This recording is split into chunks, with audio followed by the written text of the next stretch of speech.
Assalamualaikum warahmatullahi wabarakatuh. Perkenalkan, nama saya Salsabila Putri Maharani, nomor BP 2010-55-1008 dari kelas M2. Di sini saya akan membahas tentang merancang komunikasi pemasaran terpadu dan mengelola komunikasi pemasaran terintegrasi. Di sini ada strategi promosi. Menurut Kotler dan Keller, promosi adalah berbagai cara untuk menginformasikan, membujuk, dan mengingatkan konsumen secara langsung maupun tidak langsung tentang suatu produk atau merek yang dijual. Tujuan promosi menurut Kotler dan Armstrong, yang pertama, mendorong pembelian pelanggan jangka pendek atau meningkatkan hubungan pelanggan jangka panjang. Yang kedua, mendorong pengecer menjual barang baru dan menyediakan lebih banyak persediaan. Yang ketiga, mengiklankan produk perusahaan dan memberikan ruang gerak yang lebih banyak. Yang keempat, untuk tenaga penjualan, berguna untuk mendapatkan lebih banyak dukungan tenaga penjualan bagi produk lama atau baru. Atau mendorong wiraniaga mendapatkan pelanggan baru. Selanjutnya, IMC atau Integrated Marketing Communication adalah sebuah konsep di mana perusahaan secara hati-hati mengintegrasikan dan mengoordinasikan banyak saluran komunikasinya untuk menyampaikan pesan yang jelas dan konsisten. Hal ini bertujuan untuk memastikan konsistensi pesan dan penggunaan media yang saling melengkapi. IMC adalah integrasi dari semua alat pemasaran, pendekatan dan sumber daya dalam perusahaan yang memaksimalkan dampak pada pikiran konsumen yang menghasilkan keuntungan maksimum dengan biaya minimum. Selanjutnya yaitu alat-alat IMC. Yang pertama, periklanan. Secara komprehensif menurut Kotler, Philip, dan Armstrong, periklanan ini adalah segala bentuk penyajian dan promosi ide, barang atau jasa secara non-personal oleh suatu sponsor tertentu yang memerlukan pembayaran. Menurut Kotler, tujuan periklanan adalah memberi informasi, membujuk, mengingatkan karakteristik iklan yaitu isi yang jelas, informatif, yang artinya bersifat memberi informasi. Bahasa yang digunakan mudah dimengerti, iklan dikemas agar menarik perhatian dan minat para pembacanya. Ini bersifat mengajak. Selanjutnya itu ada strategi periklanan, yaitu pertama periklanan persuasif, yang kedua periklanan komparatif, dan periklanan pengingat. Selanjutnya yang kedua, promosi penjualan. Menurut Kotler dan Keller, sales promosi atau promosi penjualan merupakan kunci utama dalam kampanye pemasaran. Terdiri dari kumpulan alat insentif yang sebagian besar bersifat jangka pendek. Dirancang untuk merangsang pembelian produk atau layanan tertentu dengan lebih cepat terlebih oleh konsumen atau perdagangan. Jenis promosi penjualan diklasifikasikan sebagai strategi promosi dorong atau push promotional strategi dan strategi promosi tarik atau pull promotional strategi. Push strategi fokus pada distributor atau pengecer produk, sementara push strategi fokus pada pengguna akhir atau konsumen. Push promotional strategi berlaku terutama untuk produsen. Untuk mendistribusikan produk mereka melalui saluran retail, produsen harus bekerja sama dengan saluran ini untuk mempromosikan produk mereka. Tetapi, pull promotional strategi berlaku untuk produsen dan pengecer. Karena mereka fokus pada konsumen, banyak strategi efektif yang menggabungkan keduanya. Contoh dari promosi penjualan yaitu pemberi kupon, memberikan sampel, menawarkan hadiah, program loyalitas, dan mengikuti pameran. Selanjutnya, yang ketiga, penjualan personal. Menurut Kotler dan Armstrong, bahwa personal selling adalah presentasi pribadi dengan kekuatan perusahaan penjual untuk tujuan membuat penjual dan membangun hubungan pelanggan. Ini tepatnya teknik promosi di mana seorang penjual menggunakan komunikasi orang ke orang. Personal selling melibatkan kontak langsung penjual dan pelanggan untuk menjual penawaran. Tujuan dari personal selling yaitu memotivasi dan membujuk pelanggan untuk membeli penawaran yang dimaksud dengan penjelasan rinci atau demonstrasi produk. Menggunakan strategi penjualan yang dipersonalisasi. Strategi ini melibatkan wiraniaga untuk memahami kebutuhan dan keinginan pelanggan, mengembangkan koneksi yang dipersonalisasi, mengkomunikasikan nilai penawaran dengan cara yang membujuk pelanggan untuk membeli penawaran. Nah, ini beberapa berikut bentuknya. Yang pertama personal selling, yang kedua pengirim atau deliver, yang ketiga penerimaan pesanan atau order taker, yang keempat pembawa misi atau missionary, teknisi, teknikal. Yang kelima pencipta permintaan atau demand creator, dan yang keenam penjual solusi atau solusi vendor. Dan selanjutnya itu pentingnya personal selling adalah alat penjual penting dalam menjual penawaran yang kompleks dan teknis yang memerlukan kontak manusia. Personalisasi persuasi dan komunikasi cepat. Biasanya, barang berharga tinggi menggunakan penjualan pribadi karena membantu bisnis menginformasikan dan membujuk pelanggan menggunakan metode penjualan dipersonalisasi untuk mendapatkan lebih banyak kepercayaan. Ini juga dianggap sebagai alat promosi penting dalam penjualan B2B, karena penjualan tersebut melibatkan lebih sedikit prospek dan biaya transaksi yang tinggi.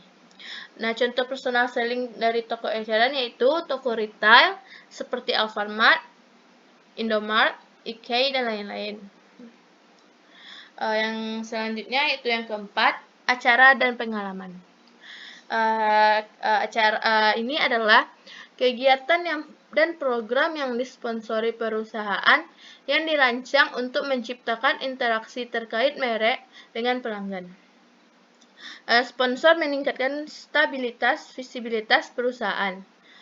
Perusahaan memberi pelanggan pengalaman menggunakan produk yang ada, akhirnya mengarah pada ingatan merek yang lebih tinggi daripada pesaing.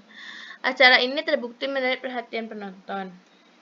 Selanjutnya ada hubungan masyarakat yang merupakan teknik pemasaran yang penting, di mana perusahaan tidak hanya berhubung dengan pelanggan, pemasok, dan penyalur, melainkan juga harus berhubung dengan kumpulan kepentingan publik yang lebih besar. Lupiowadi menyatakan hubungan masyarakat sangat peduli terhadap beberapa tugas pemasaran, yaitu antara lain yang pertama membangun citra, yang kedua mendukung berbagai aktivitas, yang ketiga mengatasi permasalahan dan isu, dan keempat memperkuat positioning perusahaan, kelima mempengaruhi publik, dan yang keenam memunculkan produk atau jasa baru. Lupiowadi menyatakan bahwa program hubungan masyarakat yang dapat dilakukan antara lain publikasi, acara penting, hubungan dengan investor, pameran atau event, dan menjadi sponsor acara.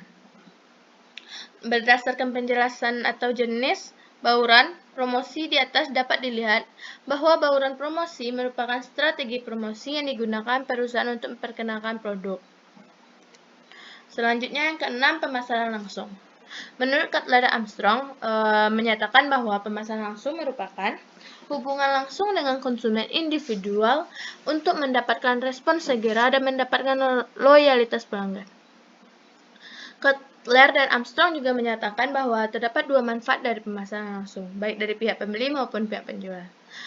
Bagi pihak pembeli, pemasaran langsung bersifat menyenangkan, mudah, dan pribadi. Selain itu, pemasaran langsung juga bersifat interaktif dan segera, di mana pembeli bisa berinteraksi dengan penjual melalui telepon atau situs web yang telah disediakan perusahaan untuk mendapatkan informasi yang diinginkan.